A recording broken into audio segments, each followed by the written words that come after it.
que moravam nas cavernas, eles olham para a natureza e tentam dar explicação para os efeitos que eles veem nela. Por exemplo, estou lá eu com a minha faquinha caçando, coletando vegetais que eu acho, tomando banho do rio, me alimentando ali do que a natureza me dá. De repente, buf! Cai um raio na minha frente, desse raio sai fogo.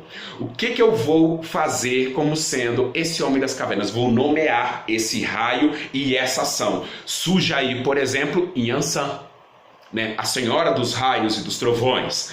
Né? Isso é que seria então a construção do Itan para os africanos, uma outra tipologia, né, ou outro nome para a mesma construção de narrativa, ou o mito arcaico, ou então mito animista.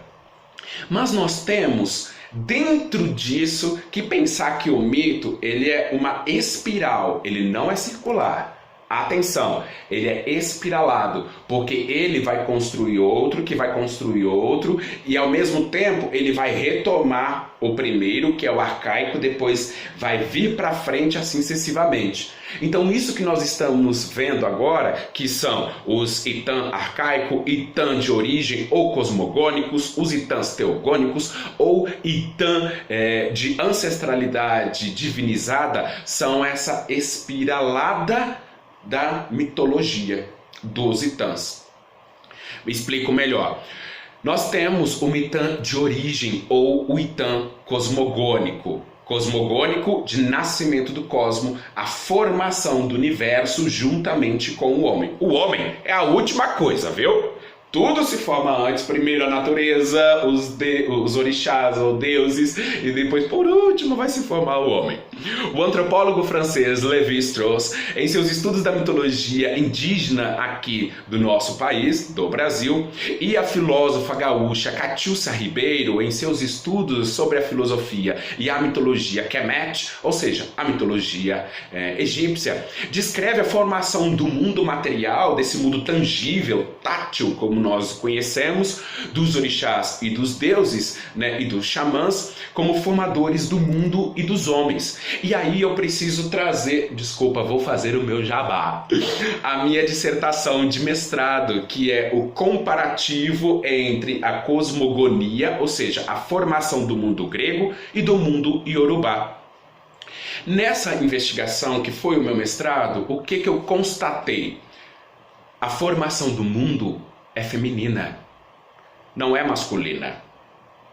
Nós, aqui no mundo contemporâneo, quando nós louvamos Deus no céu, ou então trazemos a figura do Oxalá Supremo como criador do mundo, nós não estamos os louvando como criadores do mundo, mas como criadores dos homens. A criação do mundo, ela vista pelo grupo arcaico animista como a mulher. O elemento feminino é o princípio gerador da vida. Isso é uma leitura que os mitos itãs arcaicos fizeram fielmente quando olharam para a mulher e perceberam que assim como a terra, Aie, o orixá, né, Ayabá, que nos protege, que nos comanda nessa existência do plano terrestre, é que gerava a vida. Quando a mulher estava em período de gestação, ela tinha o grande poder da criação. Ela é a criação. Ela é a criadora de tudo.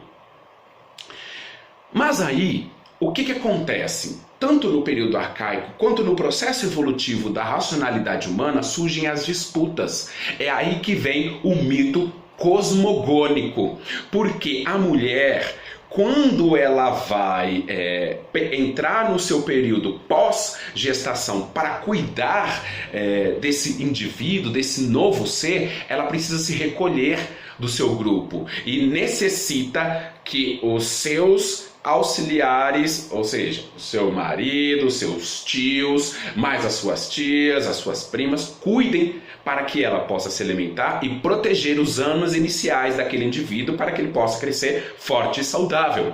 É nesse momento que ocorrem então as disputas e surgem os mitos teogônicos.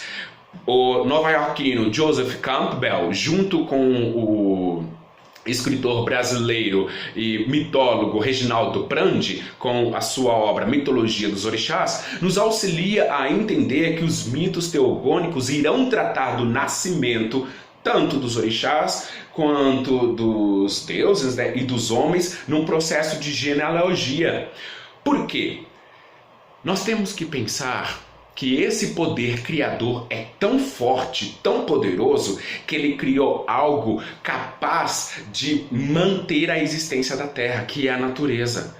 Então, o poder das Yami Oxorongá, por exemplo, o poder dos orixás criadores é tão forte que se nós nos aproximássemos deles, iria nos destruir. Então o que eles fornecem? Como um avatar para que nós tenhamos o contato mais próximo com a centelha divina, que é o axé, que é isso que a Andrea nos falou, essa energia vital. Nesse sentido, surgem então os orixás que estão mais próximos de nós e mais próximo da nossa existência na Aie, na Terra. Por exemplo, Ogum, orixá do ferro; Nhansan, a senhora dos raios e dos trovões, a senhora búfala,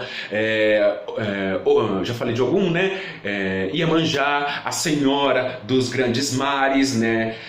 Oxum, a senhora das águas doces; Oxóssi, o senhor das matas, e assim sucessivamente. Esses orixás, juntamente com os orixás cosmogônicos, né, do mito cosmogônico, irão criar o homem e a nossa existência. Esse é o mito teogônico. Fazendo uma outra reflexão aqui conosco, os mitos teogônicos vão ser tão fortes que quando os romanos começam a alterar a mitologia grega e fazer o sincretismo religioso lá na Grécia Antiga e na Roma, na formação da Acrópole, eles vão então fornecer elementos que vão transformar o Deus cristão, como conhecemos hoje. A fundamentação da mitologia, da épica, porque a Bíblia é um livro épico. Ela vai ser fundamentada a partir de uma visão teogônica.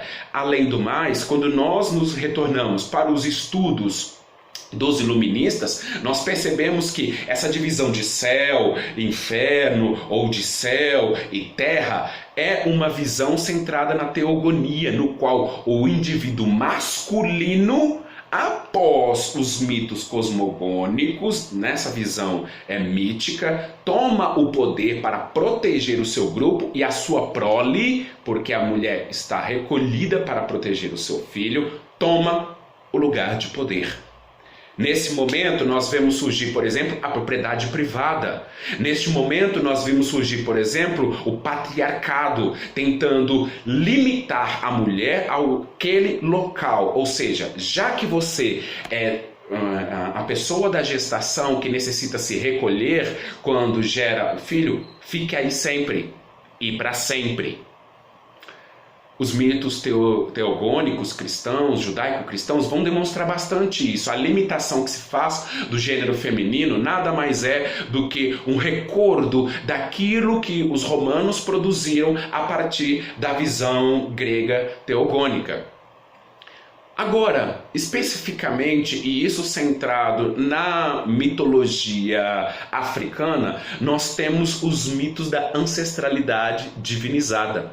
O historiador de Burkina Faso, Joseph Campbell, que é também o redator do História Geral da África, recomendo, gente, está gratuito na internet. Leiam, utilizem para estudo, é um compêndio assim muito bem produzido por africanos, teóricos e autores que tentam nos dar subsídio para entender melhor a África, as Áfricas e todos os seus contornos. Joseph Kzerbo, por exemplo, irá nos apontar que os homens divinizados, como no caso do candomblé, das religiões de matrizes africanas na América como um todo, vão ser aqueles indivíduos que existiram num tempo memoriável, por isso a importância da memória, a transmissão da oralidade e do culto à ancestralidade. Eles vão ser cultuados a partir da proximidade com o seu orixá. Vou dar um exemplo. África, ante a chegada do europeu. Nós temos ali um grupo e aonde há pessoas que cultuam um denominado orixá, porque é importante nós lembrarmos que não havia uma unicidade, todos cultuavam todos os orixás, como no candomblé e nas outras religiões de matriz africanas na América. Não, cada grupo tinha um culto a um deus ou alguns deuses específicos. Voltando ao exemplo, temos então um grupo ali que cultua, por exemplo, Ogum. E aí está o seu rei que faz oferendas, que traz o nome desse orixá, que tem uma vivência centrada na filosofia da vivência do orixá do ferro.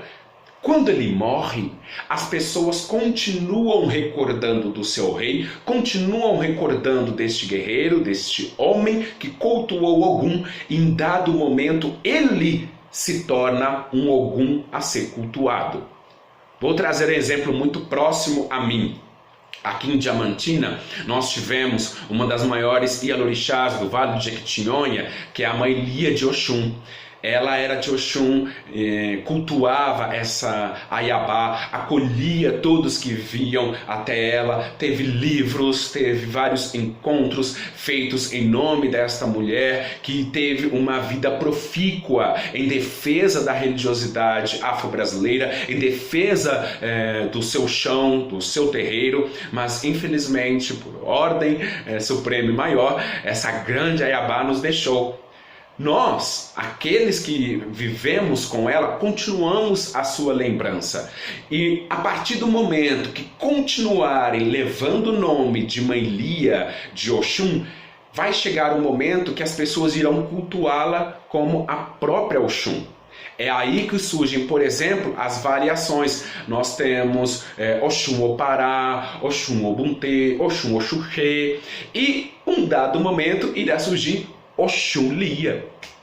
É isso que são, por exemplo, os orixás divinizados. São de ordem menor? Não. É a representação, literalmente, da prática da oralidade que está viva em nós e fazendo com que o mito torne-se vivo.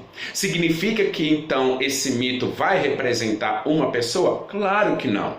Ainda é o culto a Oxum, só que agora com uma nova variação.